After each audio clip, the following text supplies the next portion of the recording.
Dans notre série Passeport pour la prière efficace, nous allons voir aujourd'hui pourquoi prier avec le Saint-Esprit.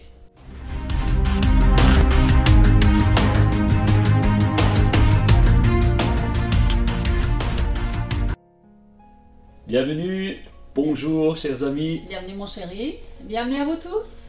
C'est toujours une joie de se retrouver pour ce partage.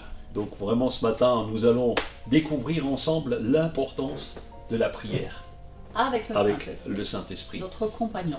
Et donc c'est vrai qu'on a partagé comment prier avec la parole de Dieu, mais nous avons également besoin de l'éclairage du Saint-Esprit. Donc restez avec nous jusqu'à la fin de cette vidéo pour pouvoir découvrir toutes ces choses. Alors, dans ce Spark Bible particulier, nous voulons vous donner les clés. Des clés pour aller plus loin. Pour aller plus loin.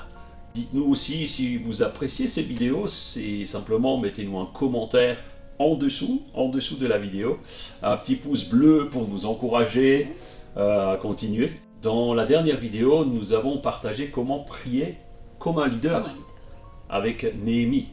Et donc nous vous encourageons à aller plus loin. Alors découvrons aujourd'hui la prière efficace avec l'inspiration du Saint-Esprit. Mais qui est donc le Saint-Esprit? Nous allons encore découvrir. Et toujours une bonne question, ma chérie. Alors oui, eh bien le Saint-Esprit est une des trois personnes de la Trinité. Et donc en fait, j'ai le Père, le Fils et le Saint-Esprit. On dit souvent qu'il est la troisième personne, mais moi j'aime à dire qu'il est il est Dieu et il est une des trois personnes. Alors dans Matthieu 28, 19 d'ailleurs, il est question de la Trinité. Nous allons le lire. Alors 28, 19, où il est dit: allez, faites de toutes les nations les disciples, les baptisant au nom du Père, du Fils et du Saint-Esprit. C'est d'une extrême importance pour Jésus. Alors qu'il dit, oui, baptisez-les. Donc déjà, annoncer la bonne nouvelle, c'est la première chose qui est importante. Et ensuite, il dit, baptisez-les au nom du Père. Il dit aussi, baptisez-les en mon nom. Oui. Et il n'oublie pas de dire, et du Saint-Esprit. C'est au même niveau. Et en fait, pour montrer l'importance que Jésus accorde au Saint-Esprit, c'est qu'il va même prier. Il va même prier pour que le Père nous l'envoie. Et on va lire ça dans Jean 14, au verset 16. Vas-y. Et moi, je prierai le Père, donc c'est les paroles de Jésus. Et moi, je prierai le Père, et il vous donnera un autre consolateur, afin qu'il demeure éternellement en vous. L'Esprit de vérité, que le monde ne peut recevoir, parce qu'il ne le voit pas et ne le connaît pas. Mais vous, vous le connaissez, car il demeure en vous, avec vous, et il sera en vous. Avec vous et en nous. Amen. Donc nous voyons ici que Jésus prie pour que le Père envoie le Saint-Esprit. Cette prière, il la fera pour ses amis, ses disciples. Pour tous ceux qui croient en lui. Parce que lui, il sait qu'il va les quitter, il sait qu'il va partir. Et en fait, il est réservé aux croyants de le recevoir et de tous ceux qui le désirent de tout leur cœur. Ce n'est pas une imposition, mais Jésus prie, il dit, oh Père, ils ont tellement besoin de l'Esprit qui est en moi, et qu'il faut que tu leur envoies, parce que sinon ils vont avoir beaucoup de mal. D'ailleurs, on va s'apercevoir que la méconnaissance du Saint-Esprit empêche beaucoup de personnes d'avoir une bonne relation avec lui. C'est un ami, et Jésus a dit, le consolateur, c'est l'Esprit de vérité, il est avec nous, et nous avons besoin d'entretenir cette relation avec le Saint-Esprit. Et d'ailleurs, Jésus nous en parle comme une puissance de Dieu. Il nous l'annonce comme une puissance. Dans Acte 1.8, il est dit, mais vous recevrez une puissance, celle du Saint-Esprit. Donc, le Saint-Esprit est la puissance de Dieu nécessaire pour nous aujourd'hui. Et Jésus ne l'a pas minimisé lorsqu'il dira, vous recevrez une puissance, celle du Saint-Esprit. Donc, c'est cette puissance dont nous avons tellement besoin. Il n'est pas une énergie, il n'est pas une simple puissance, il est la puissance de Dieu qui nous rappelle la parole de Dieu. Exact. Il est notre invité de marque qui est avec nous. Et c'est vrai que moi, il m'arrive des fois de me réveiller la nuit et je sais que le Saint-Esprit est là. Quand nous prions, le Saint-Esprit est là. Nous demandons la présence du Saint-Esprit. Et en fait, il est d'une extrême importance d'être ouvert au Saint-Esprit. Parce qu'il nous conduit dans les prières. Et voilà pourquoi nous avons besoin d'être en communion avec lui. Et nous allons lire dans le passage de Romains 8 au verset 26. De même aussi l'Esprit nous aide dans notre faiblesse, car nous ne savons pas ce qu'il convient de demander dans nos prières. Mais l'Esprit lui-même intercède par des soupirs inexprimables. Et celui qui sonde les cœurs connaît la pensée de l'Esprit, parce que c'est selon Dieu qu'il intercède en faveur des saints.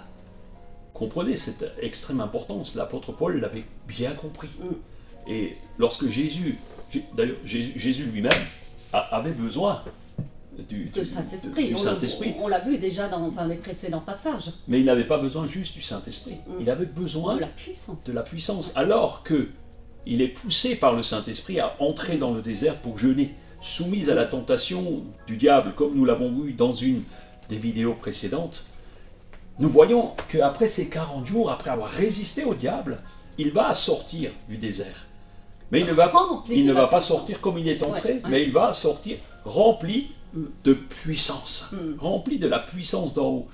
Même rempli du Saint-Esprit, comme il a été poussé par lui, il n'était pas rempli de suffisamment de puissance pour entrer et exercer son ministère surnaturel.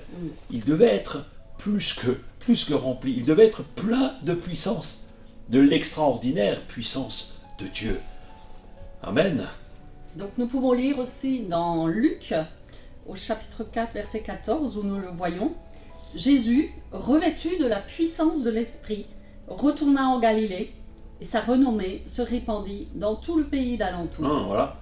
Donc revêtu de puissance, c'est le passage après la sortie du désert, où il va sortir rempli de puissance. Et où il va démarrer son ministère. Qu'il va commencer les premiers miracles. C'est là que le ministère de Jésus prendra tout son essor. Donc comprenez l'importance de bien prier avec la présence du Saint-Esprit. Si Jésus en avait besoin, Dieu savait qu'il en avait besoin. À plus forte raison, nous, on en a besoin. Et le Saint-Esprit lui-même savait qu'il en avait besoin, puisqu'il l'a poussé à entrer dans le désert pour le remplir.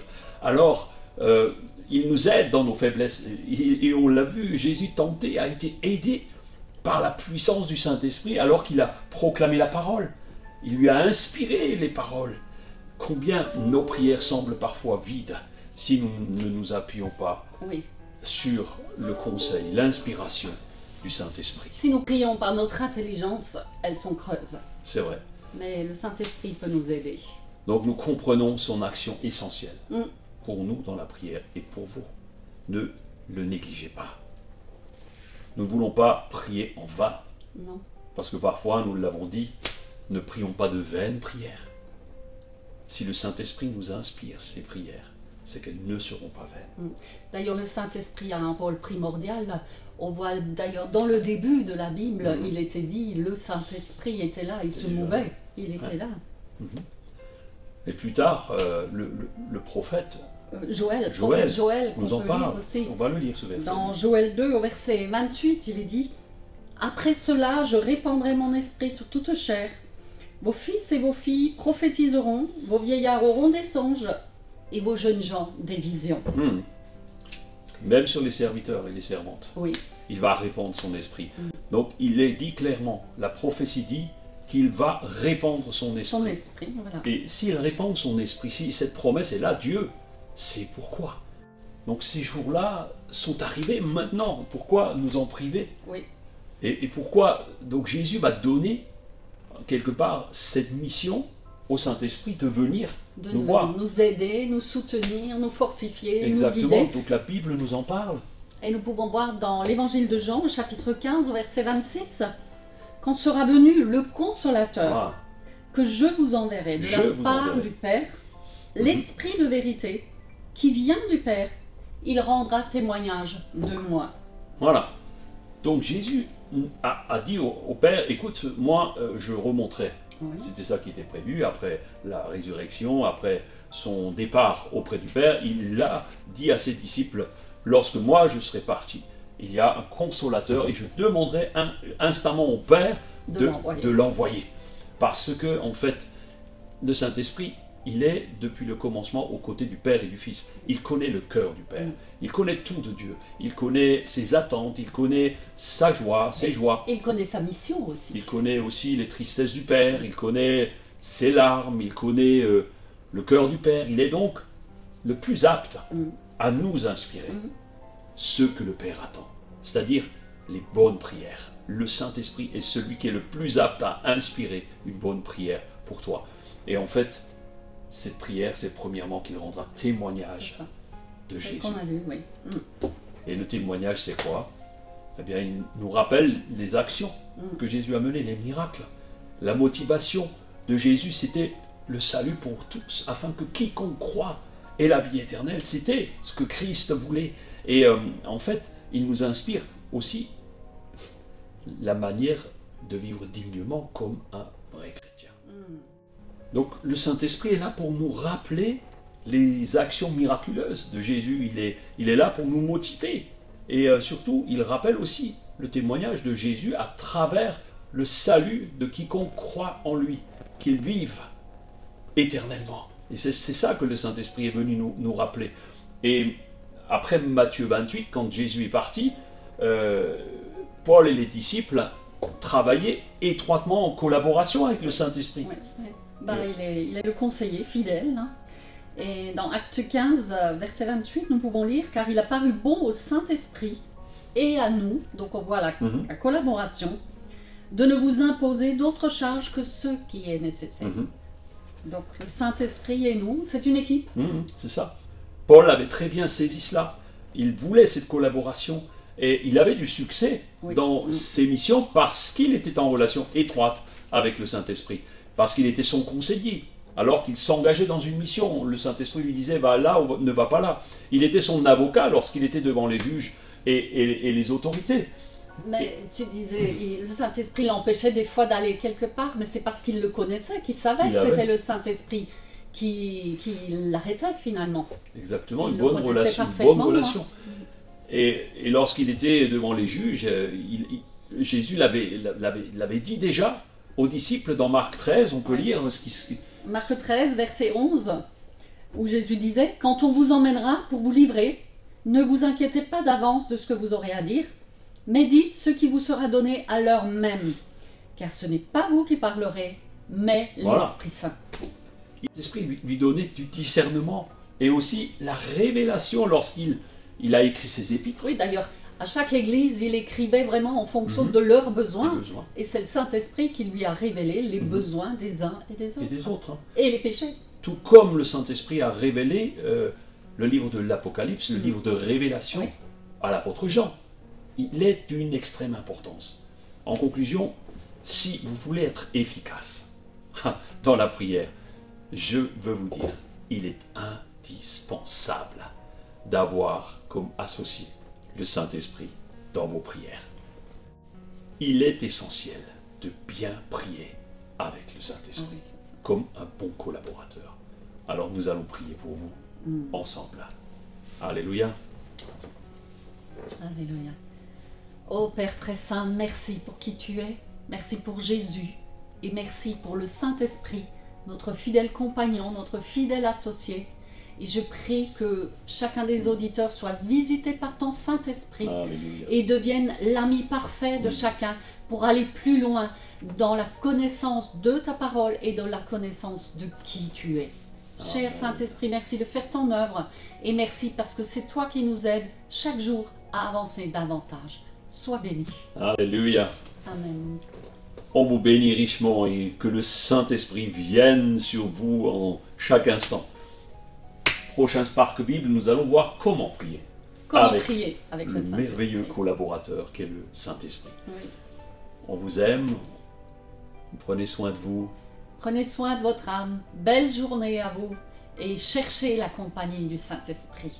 Et si vous ne le connaissez pas, dites Seigneur, révèle-moi le Saint-Esprit. Révèle-moi qui est cet Esprit Saint. À bientôt. À bientôt. Ciao. Ciao.